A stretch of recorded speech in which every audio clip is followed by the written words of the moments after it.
বন্ধুরা, এটা পুরুলিয়া ডিস্ট্রিক্ট।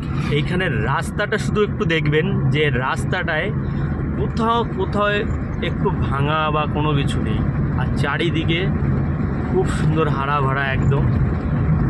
দেখো আবার রাস্তাটা দেখাচ্ছি, সেই রাস্তা। এইখানে রাস্তায় একটু কোথাও ভাঙাচোরা নেই। গাড়িতে বসে থাকলে মনে হচ্ছে যে